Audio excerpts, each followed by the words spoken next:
ভারতের এক বড় বুজুর্গ ছিলেন সৈয়দ আবুল হাসান আলী আন-নদভী রহমতুল্লাহ আলাইহি। তিনি বলেন, পৃথিবীর সবাই অবসর পেতে পারে, কিন্তু আলেমে দ্বীন যারা, মাদ্রাসায় পড়ে যারা, আল্লাহর কোরআন আর রসুলের সুন্নাহ পড়ে যারা, তাদের 24 ঘন্টায় কোনো অপশন নাই। কারণ জীবনের যত শাখা, মাদ্রাসার দায়িত্ব, আলেমের দায়িত্ব, সকল শাখায় দিক নির্দেশনা দেওয়া। চাকরি, ব্যবসা, লেনদেন, কৃষি, ক্ষেত খামার, আয় রোজগারের যত মাধ্যম, মানুষের জীবন চলার যত মাধ্যম, লেনদেন, সামাজিকতা, আচার অনুষ্ঠান, বিশ্বাস, ইবাদত, আমল, হাঁটা চলা, খাওয়া পড়া, আহার নিদ্রা, হাসি কান্না, রাত দিন, অজু গোসল, যা কিছু আছে সমস্ত ব্যাপারে মানুষকে দিক নির্দেশনা দেওয়া একমাত্র উলামায়ে কেরামের দায়িত্ব, আর কারো না। ডাক্তারের দায়িত্ব সব বিষয়ে কথা বলা না, ইঞ্জিনিয়ারের দায়িত্ব সব বিষয়ে কথা বলা না, কিন্তু আলেমের দায়িত্ব ডাক্তারকেও প্রেসক্রিপশন দেওয়া, ইঞ্জিনিয়ারকেও প্রেসক্রিপশন দেওয়া, কৃষিজীবী, ক্ষেত খামার, দিন মজুর, শিক্ষিত মূর্খ, প্রত্যেককে ইসলামের মাসআলা বলা, শরীয়তের বিধান বলা আলেমের দায়িত্ব। তাহলে এত বড় ভারী জিম্মাদারি যার কাঁধে, তার আবার অবসর কিসের? আমি এই আজকে আমার সাথে এক মাওলানা আছে, ওই মাওলানা কই, এই মাওলানারে আমি কালকে রাতেও বলছি, মাওলানা দিনের কাজ করতে চান না? দিনের কাজ করতে হলে রাত 2টা আর দিনের 2টা বরাবর মনে করতে হইব। রাতের 2টা এবং দিনের 2টা বরাবর মনে করবেন যে ইমানদারের আলেমে দ্বীনের কোনো অপশন নেই। রাত 2টায়ও দিনের 2টায়ও উম্মত যখনই দ্বীনের জন্য কোনো তাকাজা পেশ করবে, রেডি থাকতে হবে। এটা হলো আমাদের জিন্দিগি। অতএব আমি আপনাদের কাছে এটা বুঝাইতে চাইলাম, ঈমানের ব্যাপারে আমরা অবশ্যই জানা দরকার। কি কারণে আমার কুফরি হয়, কি কারণে আমার শিরিক হয়? আমাদের কাছে এই দ্বীনের তালিম তো নাই, তালিম নাই। আমরা বহু মুসলমান নিজেদেরকে স্বাভাবিকভাবে মুসলমান মনে করি। অনেক লোক আছে নিজেদেরকে নামাজিও মনে করে, নামাজ পড়েও মাশাআল্লাহ, কিন্তু নামাজের মাসআলা, ওযুর মাসআলা, হালাল হারামের মাসআলা, জায়েজ না জায়েজের মাসআলা, পাক নাফাকের মাসআলা, পবিত্রতা অপবিত্রতার মাসআলা, এগুলোর ব্যাপারে ফিকির নেই, কোনো ফিকির নেই। তাইলে আপনি ভাবেন, যদি এই ব্যাপারে ফিকিরে না থাকে, যদি কোনো আচরণে, কোনো কথাবার্তায় আপনার কুফরি হয়, তখন আপনি তো জানেন না, আপনার ঈমান যে চলে গেছে আপনার তো খবরও নেই। বলেন নাউজুবিল্লাহ। এজন্য আমার ভাই, আল্লাহ পাক রব্বুল আলামিন আমাদেরকে বললেন, আমার বান্দা, তোমার সবচেয়ে বড় নিয়ামত তোমার ঈমান। আর এটা যেহেতু তুমি পেয়েছ, আমি আল্লাহ খুশি হয়েছি, এজন্য তোমারে আমি তোমার পক্ষে, আমার পক্ষে ঈমানওয়ালা বলে ডাক দিছি। তুমি আমার দলভুক্ত, অতএব তুমি লক্ষ্য রাখবা আমার দল থেকে যেন তুমি ছুটে না যাও। আল্লাহ আমাদেরকে হেফাজত করেন। আমার ভাই, ঈমানের তালিম নেওয়া দরকার। এই যে দাওয়াত ও তাবলীগের সাথীরা সারা পৃথিবী জুড়ে ঈমান ও আমলের তালিম দেয়। সকাল দুপুর বিকেল রাত সারাক্ষণ একই কথা বলে, ভাই ঈমানের মেহনত নিয়ে কথা বলা হবে, ঈমান আমলের মেহনত নিয়ে কথা বলা হবে। মানে কি? মানে বোঝা গেল ওরা 30 বছর 40 বছর পরেও এটা বোঝে ঈমানের মেহনত আজও দরকার। হাদিসের মধ্যে আছে, বুখারীর রিওয়ায়াত, সাহাবীরা একজন আরেকজনকে ডাকতেন, জিজ্ঞেস করে ডাকতেন আর বলতেন, ইজলিস বিনা, আমার একটু চা না, ইজলিস বিনা। এক সাহাবী আরেক সাহাবীকে ডাকতেন আর বলতেন, ভাইয়া একটু পাশে বসেন, নুমিনু সাআতান, কিছুক্ষণ ঈমানের কথা বলি। এই ঈমান এমন এক জিনিস, সাহাবীরা রসুল থেকে ঈমান শিখছে। সাহাবীরা কালেমা পড়ছে কার হাতে? নবীজির হাতে। তবুও বলতেন একজন আরেকজনকে, ভাই বসেন, ঈমান বাড়াই, ঈমানের কথা বলি, ঈমানের আলোচনা করি, ঈমানের মুযাকারা করি। তাইলে আমার বলার উদ্দেশ্য হলো, আমরা যারা সর্বশ্রেণীর মুসলমান নিজেদেরকে দিনদার মনে করি, আমরা কিন্তু এটা লক্ষ্য রাখা দরকার আমার ঈমান যেন ছুটে না যায়। শুধু লা ইলাহা ইল্লাল্লাহ মুখে বলতে পারেন, এটাই যথেষ্ট না।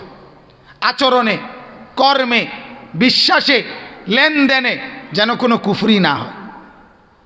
এমন অনেক মানুষ আছে, আপনি বললেন যে ভাই এটা তো সুদ, হারাম, উনি ডাইরেক্ট বলে দিবে জিডাই কন হুজুর, তা আমার এটা ছাড়া চলা সম্ভব না। আমি চিন্তা করে চাইছি এটা ছাড়া আমার চলা সম্ভব না। এটা যদি তার দিলের বিশ্বাস হয়, কথা বলেন না কেন, এটা যদি তার অন্তরে মজবুত বিশ্বাস হয় যে সুদের এই লেনদেন ছাড়া, কিস্তির এই পদ্ধতি ছাড়া আমার পক্ষে বেঁচে থাকা, চলা সম্ভব না।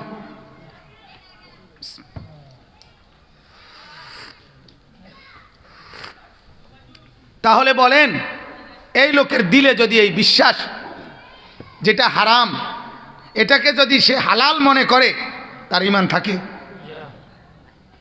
তো এরকম কত কিছু তো আছে। আরে হাদিসের মধ্যে আছে, আল্লাহ নবী সাল্লাল্লাহু আলাইহি সাল্লাম বলেন, গান শুনছে, গান, গান শুনে নয় যে বাজনাওয়ালা গান, এ গান শুনে কেউ যদি দিলের মধ্যে স্বাদ পায়, মজা মজা, আহ আরে কিতারে কইল, বুঝেন, এরম করে না, এরম হাত লড়ায়, লাভ দিয়া ওঠে, ডোলে, এরম ডোলে, হ্যাঁ, এরপরে এরম করে, পায়ের আঙ্গুল দুলায়, হাত দুলায়, এরম করে কিনা বলেন? গায়কের সাথে, নায়িকার সাথে নিজের শৈল্য তাল উঠায়, আছে কিনা এমন? আল্লাহ নবী সাল্লাল্লাহু আলাইহি সাল্লাম বলেন, গান শুনে এরকম মজা লাভ করা কুফরি। হ্যাঁ,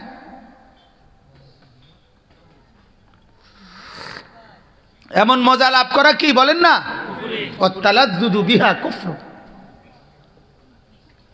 গান শুনে এরকম মজা মারা কুফরি। খবর আছে আমার,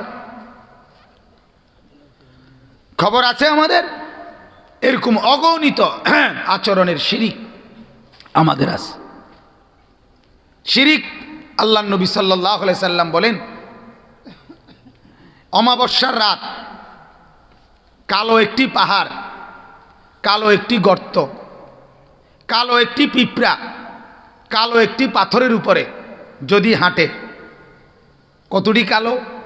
রাতটা কালো, পাহাড় কালো, গুহা কালো, পাথর কালো, পিঁপড়া কালো।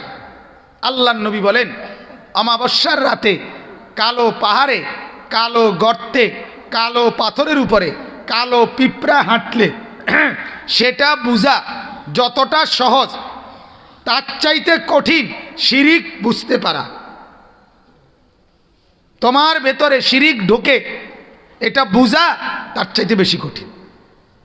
অথচ এরকম অন্ধকারের মধ্যে পিঁপড়াটা খুঁজে বাইর করা সহজ।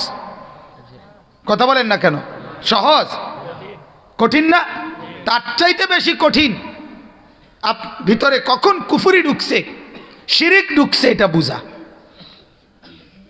এই জন্য আসলে আমি আজকেও বলছি, এই মাগরিবের পরে, আসলে ভাই, যে জান্নাতে যেতে চায় তারে একটু কষ্ট সইতে হয়, তার অনেক কিছু বিধি নিষেধ, নিয়ম কানুন তাকে মানতে হয়। আর যে ফায়সালাই প্রথম আমার জান্নাতের দরকার নাই, তার আর জীবনের কোনো শৃঙ্খলা নাই। কারণ তার তো একটা ফায়সালা ক্লিয়ার, সে জান্নাতে যাবে না। অতএব এইবার সে হালাল, হারাম, জায়েজ, না জায়েজ, বৈধ, অবৈধ, ভদ্রতা, অভদ্রতা, এটা এত বাজ বিচার করার দরকার কি? তার মনে যা চায় সে করে তা। কারণ তার ফয়সালা কি? সে আখেরাতে জান্নাতে কি যাবে। নয়তো যদি বলেন, নয়তো আপনি বলেন 60 বছরের বুড়া মানুষ মানুষের সামনে চা দোয়ানে বইয়া কেমনে বিড়ি খায়? আপনি কোন এবাডার চেহারাত লজ্জা কোথায় গেল? এই বুড়ার চেহারার মধ্যে খোদায় শরম দিছি কিনা?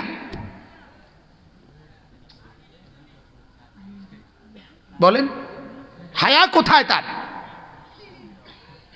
মূল কথা হলো উনি ফয়সালা নিছে আমি জান্নাতে যাব না। আর যদি বলেন না আমি যামু, তাহলে যাইলে আমনে জবাব দেন, আমনে বেড়া হইলে আমনে খারাইয়া কন যে কি কারণে বিড়ি খায়। প্রত্যেকটা বিড়ি সিগারেটের মধ্যে লেখা থাকে ধূমপান মৃত্যু ঘটায়। আর কোরআনে আল্লাহ বলছে ওয়ালা তুলকু বিআইদিকুম ইলা তাহলুকা, তোমরা তোমাদের নিজের হাতে নিজেদেরকে মৃত্যুর মুখে ঠেলে দিও না। এটা আল্লাহ তাআলার নিষেধ। তাহলে এই আয়াতের আলোকে এটা নিষেধ কিনা? কথা বলেন না কেন? বিড়ি খাওয়া সিগারেট খাওয়া এটা অপচয় কিনা? আর অপচয় করতে আল্লাহ আদেশ করছে, কি করছে? নিষেধ করছে, নিষেধ করছে। বিড়ি সিগারেটের মধ্যে দুর্গন্ধ আছে কিনা? আর দুর্গন্ধ দিয়ে অন্যকে কষ্ট দেওয়া এটা আল্লাহর রসুল নিষেধ করছে কিনা? তাহলে আপনি কোন যুক্তিতে খাবেন? কি কারণে খাবেন? চিকিৎসা বিজ্ঞানের উপকার, ডাক্তারদের মতো উপকার, কথা বলেন না। হোমিও, এলোপ্যাথিক, আয়ুর্বেদিক, কবিরাজি কারো মতে। তাইলে আমি এটা বুঝাইতে চাই, এটাই আপনাকে বলতে চাই, ঈমান আমার এমনভাবে রক্ষা করা দরকার, আমার জীবনে যার জীবনে টার্গেট আছে জান্নাত, বিশ্বাস করেন এটাই মূল কথা, তাকে একটু সতর্ক হইতে হয়, তার একটু বাচ্চা উচ্চা চলতে হয়। আর যার আখিরাত টার্গেট নাই, জান্নাত টার্গেট নাই, তার কাছে সুদ যেই কথা, হালাল টাকাও সেই কথা, সবই তো 10 টিকা নোট। কথা বলেন না কেন? সুদের 10 টিকা আর হালাল রোজগারের 10 ঘামের ঝরা 10 টাকা, এ আর নোট তো একই রকম। সুদ করে 100 টাকা আর হালাল খাওয়ার 100 টাকার নোট 2 রকম।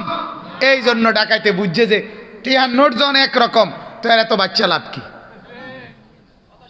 কথা বলেন, তাইলে বলেন। অথচ এটা তো আখিরাত যার সামনে, কবর যার সামনে, আখিরাতের ভয় যার সামনে, জান্নাত যার সামনে বাজান, সে তো এটা করতে পারে না, তার তো এটা করা শোভনীয় না।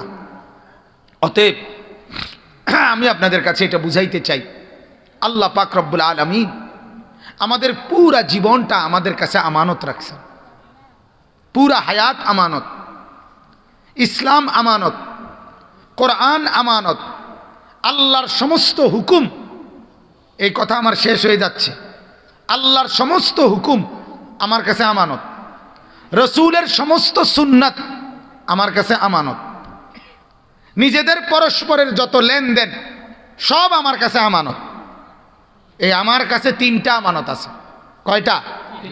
1 নাম্বার আল্লাহর পক্ষ থেকে আমানত, 2 নাম্বার রসুলের পক্ষ থেকে আমানত, 3 নাম্বার নিজেদের পরস্পরের যত লেনদেন আমাদের মধ্যে আমরা, এগুলো আমানত। আল্লাহ এই আয়াতে বলেন, ইয়া আইয়ুহাল্লাযীনা আমানু, হে ঈমানদারগণ, লা তাখুনুল্লাহ, তোমরা 1 নম্বরে আল্লাহর আমানত খেয়ানত করো না। আল্লাহর আমানত কি? আল্লাহর যত হুকুম, কথা বোঝেন, আল্লাহর যত আদেশ নিষেধ, নামাজ পড়ো, কার হুকুম? এটা আমার কাছে আমানত। মিথ্যা বলো না, এটা কার নিষেধ? এটা আমার কাছে আমানত। মিথ্যা না বলা, এটা আল্লাহর পক্ষ থেকে আমার কাছে আমানত। সেজদা করা, এটা আল্লাহর পক্ষ থেকে আমার কাছে আমানত। 2 নাম্বার ওয়ার রাসূলা, আল্লাহ বলেন ও ঈমানদার, আমার রসুলের আমানতের খেয়ানত করো না। নবীর 23 বছরে সাল্লাল্লাহু আলাইহি সাল্লাম যত কথা, যত আমল, যত কর্ম তিনি বলছেন, তিনি করছেন যতভাবে, ওইটা আমার কাছে আমানত। এখন মনে করেন বাথরুমে ঢুকবেন আপনি, টয়লেটে আল্লাহর নবী বাম পাও দিয়ে ঢুকছেন, ডান পাও দিয়ে বের হইছেন, ঠিক কিনা? ঢুকতে দোয়া পড়ছেন, বের হয়ে কি পড়ছেন, এটা আমার কাছে আমানত। এটা আমার কাছে কি? নবীর আমানত। রাসূলুল্লাহ সাল্লাল্লাহু আলাইহি ওয়াসাল্লাম তিনি আজীবন আল্লাহর নবী সাল্লাল্লাহু আলাইহি ওয়াসাল্লাম মিসওয়াক ব্যবহার করছেন, এটা আমার কাছে আমানত। ডান পাও দিয়ে মসজিদে ঢুকছেন, বাম পাও দিয়ে মসজিদ থেকে বের হইছেন, এটা আমার কাছে আমানত।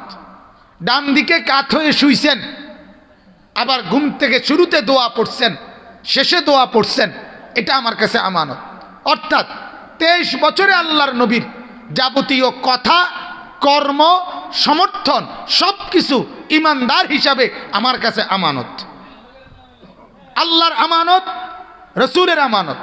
এখন প্রতিদিন কি পরিমাণ আমানত আমার থেকে ছোটে চিন্তা করেন, কথা বলেন না কেন? আল্লাহর যত হুকুম আমরা অস্বীকার করি, তো সেটা আল্লাহর আমানত ছোটে কিনা আমার থেকে? রসুলের যত আমানত সুন্নত আমরা ত্যাগ করি, তো রসুলের আমানত আমার থেকে ছোটে কিনা? আল্লাহ বলছে এটা করো না। 3 নাম্বার, ওয়া তাখুনু আমানাতিকুম। আল্লাহ বলেন তোমরা ওয়া আনতুম তা'লামুন, তোমরা জেনে বুঝে নিজেদের পরস্পরের আমানত নষ্ট করো না। আমাদের নিজেদের কাছে আমানত আছে, যেমন টাকা রাখা, এটা একটা আইটেমের আমানত। কোনো সামানা রাখা, এটা একটা আমানত। কোনো একটি গোপন কথা, এটাও আমানত। কোনো পরস্পরের দুইজনের আলোচনা, এটাও আমানত। একটি মজলিসের আলাপ, এটাও আমানত।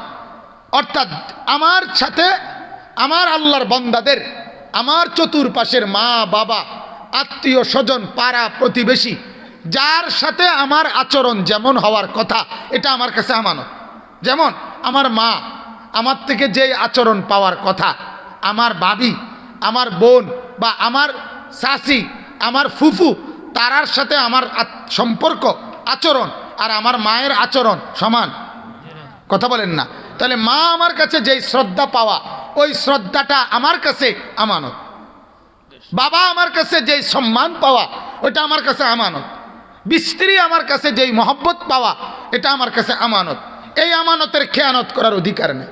মাকে বাদ দিয়ে স্ত্রীকে গোলামি করা, আবার স্ত্রীকে বাদ দিয়ে ভিন্ন মহিলার সাথে পরকিয়া করা, এটা আমানতের খেয়ানত। এটা আমানতের কি বলেন না? খেয়ানত। খেয়ানত। মাকে অসম্মান করা খেয়ানত, আব্বাকে অসম্মান করা খেয়ানত। অর্থাৎ আমার কাছে আমার সমাজের পরস্পরের প্রত্যেকের থেকে যা আচরণ, এটা আমার কাছে কি? আমানত। তাহলে কয়টা আমানত হইল? 3টা। কয়টা বলেন না? 1 নাম্বার আল্লাহর আমানত, 2 নাম্বার রসুলের আমানত, 3 নাম্বার আমাদের পরস্পরের আমানত। আল্লাহ বলেন আল্লাহর আমানত খেয়ানত করো না, রসুলের আমানত খেয়ানত করো না, পরস্পরের আমানত খেয়ানত করো না। কেন? খেয়ানত করলে কি হবে? আল্লাহ রসুল বলছে লা দীনা লিমান লা আমানাতা লাহু, আমানতদারি যার মধ্যে নাই, তার মধ্যে কোনো দিনদারি নাই, তার দিন নাই। আল্লাহর নবী বলছে আয়াতুল মুনাফিকে সালাস, একজন মুনাফিকের আচরণ 3টা। কয়টা? ইদা হাদ্দাসা কাযাবা, কথা বলে মিথ্যা বলে, ওয়া ইদা ওয়াদা আখলাফা, ওয়াদা করে বিরোধিতা করে, মানে ওয়াদার উল্টো করে, ওয়া ইদা তুমিনা খানা, আমানত রাখে খেয়ানত করে। তাহলে আমানতের খেয়ানত, এটা মুনাফিকের আলামত। কিসের আলামত? তাইলে আল্লাহ বলেন খেয়ানত করো না, আল্লাহ বলেন আমানত রক্ষা করো। তাহলে পুরা জীবন আমার আমানত, পুরা ইসলাম আমার কাছে আমানত, রসুলের সব কথা আমানত, আল্লাহর সব কথা আমানত, কোরআনের সব কথা আমানত। অতএব আমার মতো মানুষ একজন মুসলমান হিসাবে একটু অসচেতন হওয়ার কোনো সুযোগ নেই। আমি যেই সাঁকো পার হইতেছি, এই সাঁকোর 2 দিকে আপনার রেলিং নাই। এখন আমাকে খুব সতর্ক থাকতে হবে যেন আমার এক বিন্দু অমনোযোগিতার কারণে আমি সাগর থেকে পড়ে গেলেই সাগরে, কথা বোঝেন নাই? অতএব আমি ফুলসিরাত পার হইতেছি, অতএব আমি একটু নড়াচড়া হলেই জাহান্নাম, জাহান্নাম।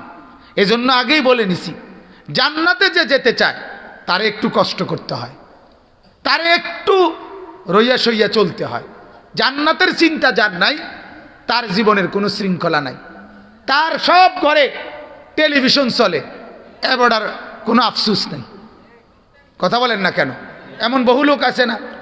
আপনি জিজ্ঞাসা করেন, আমি যেটা প্রায় বলি, বয়স্ক মানুষ বলবে 3 ছেলে বিদেশ, 4টা মেয়ে বিয়ে দিছি, 2টা বিল্ডিং করছি, দোনোটা বিল্ডিং টাইলস, বাথরুমগুলোও টাইলস। হুজুর দেবিদ্যার শহরে কদ্দুর জায়গা কিনছি, আল্লাহর রহমতে খাইয়া ফইরা ভালো আছি। ওনার আর চেহারায় কোনো টেনশন নাই, বিড়ির টান দেখলে বোঝা যায় ওনার কোনো পেরেশানি নাই। সাদওয়ানের গপ মারণ দেখলে বোঝা যায় ওনার কোনো টেনশন নাই। ওনার বন বিস্কুট খানা দেখলে বোঝা যায় ওনার কোনো টেনশন নাই। ওনার ফাঁক নালা ফুনলে বোঝা যায় ওনার কোনো টেনশন নাই। উনি সাদওয়ানে বইয়া গোটা পৃথিবীরে বুদ্ধি দেয়, বোঝেন না? শেখ হাসিনা খালদা জিয়া এত বড় যারা জাতিসংঘ আমেরিকা এডিট বইয়া বুদ্ধি দেয় উনি, কারণ ওনার তো কোনো টেনশন নাই। কথা বোঝেন নাই? কোনো কাম নাই। উনি তো কাম গুছাইয়া লাইছে, 3 ফুট বিদেশ, 4 গামাইয়া বিয়ে দিয়ে লাইছে, কাজ তো উনি গুছাইয়া ফেলছে। কিন্তু ওনাকে যদি জিজ্ঞেস করেন আপনি বাবা 3 ছেলে, ওরা 5 ওয়াক্ত নামাজ পড়ে, কইতারি না। ছেলের বউরা নামাজ পড়ে, পর্দা করে, কইতারি না। মেয়েরা মেয়ের জামাইয়ের বাড়িতে নামাজ পড়ে, কইতারি না।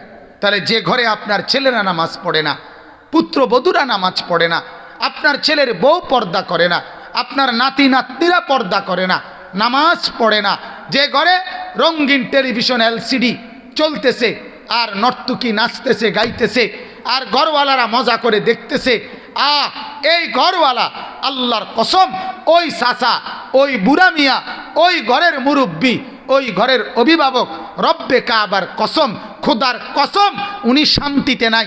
আপনি জাহান্নামের আগুনে জ্বলতেছেন, আপনি শান্তিতে নাই। ওই মা শান্তিতে নাই যে মার সন্তান নামাজ পড়ে না। ওই বাপ শান্তিতে নাই যে বাবার সন্তান সেজদা করে না। আমার মা বলছিলেন, আমার বড় ভাই জীবনে একবার ছোট্টবেলায় ক্লাস 8-এ পড়াকালীন একবার 1.5 মাস বন্ধুদের পাল্লায় পড়ে দুষ্টমি করে পড়া বন্ধ রাখছিলেন। আমার মা বলছিল যে ফুত, আমি 1.5 মাস রাত্রে সেজদা দিয়া মালিকের কাছে কাঁদছি, শুধু কাঁদছি আর আল্লাহর কাছে বলছি, আল্লাহ আমার প্রথম সন্তান যদি উল্টা পাল্টা হয়ে যায় তা আমার পুরা বংশধারা শেষ হয়ে যাবে। মা বলছে, পুত, আমার 1.5 মাসের কান্নার পরে 1.5 মাস পরে আমার ছেলে একদিন আমারে বলছে, মা আমি আবার দূরে লক্ষ্মীপুর টুমচোর মাদ্রাসা, আমি ওই মাদ্রাসায় গিয়ে পড়ব। আলহামদুলিল্লাহ গেছে, বাংলাদেশের একজন শ্রেষ্ঠ ভাষা আলেমে দিন হয়েছে, বলেন আলহামদুলিল্লাহ। আলহাজ হজরত মাওলানা মাহবুবুর রহমান আশরাফি, বলেন আলহামদুলিল্লাহ। তা আমার বলার উদ্দেশ্য হইল, ওই মা ঘুম হারাম হয়ে যাবে যে মার ছেলেরা নামাজ পড়ে না, যে বাবার ছেলেরা নামাজ পড়ে না। আল্লাহর কসম, ওই বাবার ঘুম আসার কথা না, ওই দাদার ঘুম আসার কথা না, ওই মুরব্বীর ঘুম আসার কথা না। অথচ মুরব্বী আমি বললে গায়ে লাগে, কিন্তু না বললেও পারি না। মুরব্বী মানুষ কি কয়, নাতি গারে বিয়া করাইতা না, নাতির বউগা দেখা যদি যাইতাম কবরে, তাহলে মরেও আর দুঃখ ছিল না। এবারটা মরে না, নাতির বউ চাইতো।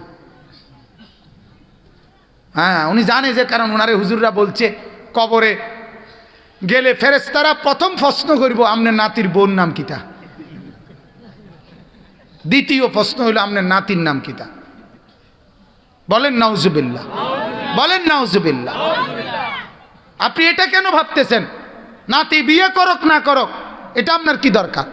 আপনার দরকার নাতির ঈমান, ঠিক কিনা বলেন না কেন? আপনার দরকার আপনার ছেলের ঈমান।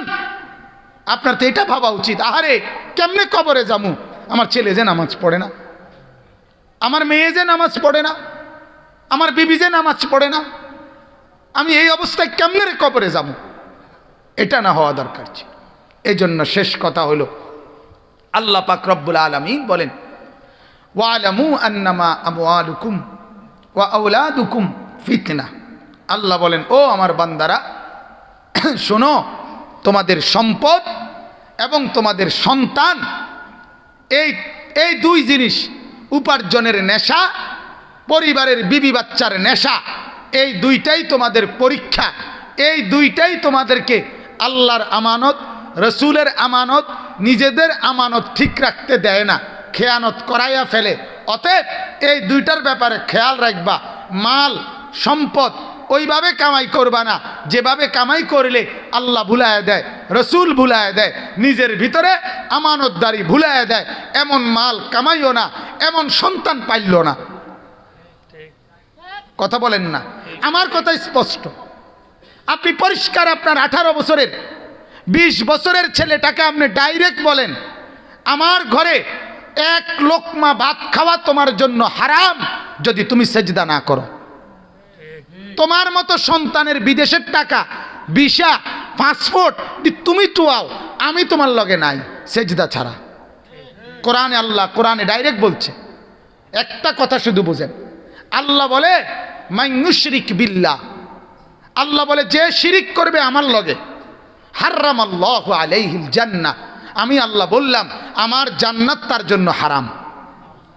অথচ আল্লাহ বলছে 90 বছরের গুনাহ আমি আল্লাহ একবারে একসাথে একবার বললে চোখের পানি ফেলে আমি মাফ করে দেব।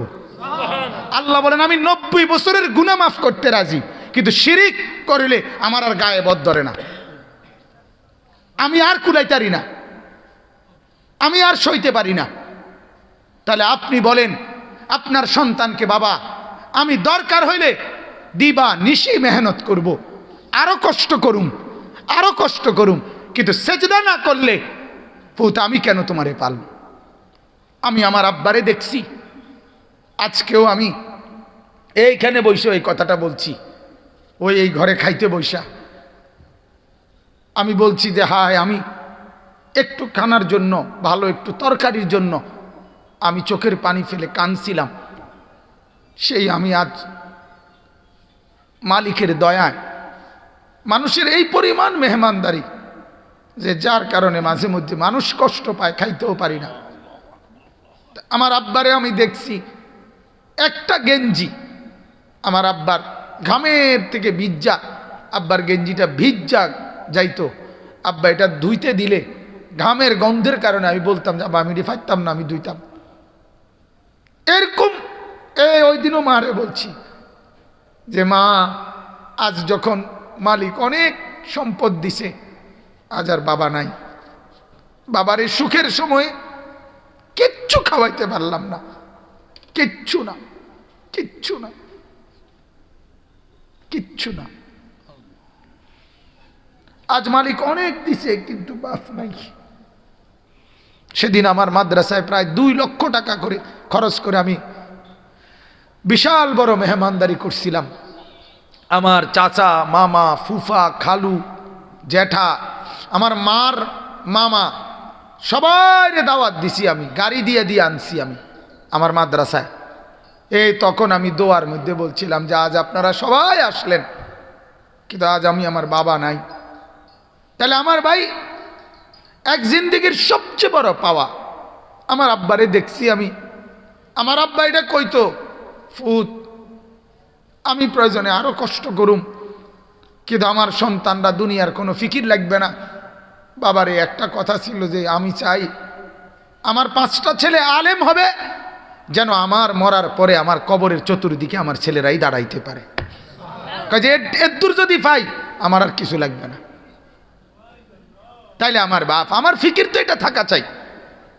আপনার কাছে আমার অনুরোধ, আল্লাহ এটাই বলছেন, ও আমার বান্দা তোমাদের সম্পদ, তোমাদের সন্তানাদি তোমাদের জন্য পরীক্ষা, এটার লোভে পড়ে, এগুলোর ফান্দে পড়ে আমাকে ভুলো না, আমার খেয়ানত করো না, আমার রসুলের খেয়ানত করো না, আখিরাত বরবাদ করো না। এরপরে আল্লাহ বলেন ওয়া আন্নাল্লাহা ইনদাহু আজরুন আযীম, আল্লাহ বলেন আমার কাছেই একমাত্র আছে মহা বিনিময়। অর্থাৎ দুনিয়ায় যা করে গেলা এগুলোর বিনিময়, এগুলো তোমার জন্য খুব বেশি বিনিময় আসবে না। আমি আল্লাহর জন্য যা করিলা, আল্লাহ বলেন কসম বান্দা আমি এর প্রত্যেকটার উত্তম বিনিময় তোমাকে দেব। এই সোফা যদি 30,000 টাকা দিয়ে বানায়া থাকো, এই সোফা আখিরাতে তোমার জন্য কোনো পুঁজি দিবে না, আর আমার একটা সেজদার বিনিময়ে আমি আল্লাহ কোটি গুণ নেকি তোমারে ফিরিয়ে দেব। বুঝেন নাই কথাটা? এই জন্য আল্লাহ তাআলা, আল্লাহ বলেন আমার কাছে বিনিময়, আমাকে ভুলো না। বিবিকে রাজি করতে গিয়ে, ছেলেকে রাজি করতে গিয়ে, মেয়েকে রাজি করতে গিয়ে, সম্পদ জমাইতে গিয়ে বড় শিল্পপতি হবা, বড় কুটিপতি হবা, বড় পুঁজিপতি হবা, বিশাল গার্মেন্টস মেল ফ্যাক্টরির মালিক হবা, আর বিনিময়ে আমি আল্লাহরে হারায়ে যাবা, আমার রসুলকে হারায়ে ফেলবা, আখিরাত ভুলে যাবা, জাহান্নাম ভুলে যাবা, জান্নাত ভুলে যাবা। আল্লাহ বলে বান্দা না, এমনটা করো না, এমনটা করো না। ওই সম্পদ জমাইও না যেই সম্পদ আল্লাহ ভুলায় দেয়। ওই বিবি বাচ্চা পাইল না যারা আখিরাত ভুলায় দেয়। আল্লাহ আমাদেরকে বুঝার তৌফিক দান করেন। আল্লাহ আমাদের সবাইকে কবুল করেন। আল্লাহ আজকের এই মজমা কবুল করেন। যদি কোনো শক্ত কথা বলে থাকি মাফ করে দেন। কিন্তু আমার বাজান, আমি আপনাদের আখিরাত চাই, আমারও আপনাদেরও। মুরব্বীরা আপনারাও রাগ করেন না, আপনাদেরকেও শক্ত কথা বলছি, কিন্তু বলার উদ্দেশ্য হলো আমি আপনাকে স্পষ্ট বলতে চাই, আপনারা অনুরোধ, কেউ বিড়ি সিগারেট খাবেন না। কেন জানি আমার এই কথাটা আজকে বহুদিন ইদানিং এইবার বারবার এটা মনে হয় যে এই লোক নিয়মিত বিড়ি খায়। আমার কাছে মনে হয় ওই মুরব্বী যেন আল্লাহর কাছে, ফেরেশতার কাছে এটা বলে যে আমার সকাল বিকাল দুপুর সন্ধ্যা আমি বিড়ি ছাড়া, আগুন ছাড়া থাকতে পারি না। ও আল্লাহ, তোমার কাছে অনুরোধ, আগুন ছাড়া আমার দিন কাটে না, রাত কাটে না, সকাল কাটে না, বিকাল কাটে না। আল্লাহ, তুমি তো দেখলা আগুন ছাড়া আমি থাকতে পারি না, অতএব আমারে কবরে আগুনেই রাখো, আমারে হাসরে জাহান্নামের আগুনে রাখো। আর নাই তো কি, আর কি কারণ হইতে পারে কোন? এজন্য বাপ, আপনি যদি আমার দাদা হন, আমি আপনার নাতি, আমি চাই আমার দাদা যেন হয় জান্নাতি। আপনি যদি আমার বাবা হন, আমি আপনার ছেলে, আমি চাই আমার বাবা যেন হয় জান্নাতি। আপনি যদি আমার চাচা হন, আমি চাই আমি ভাতিজা, আমার চাচা যেন জান্নাতি হয়।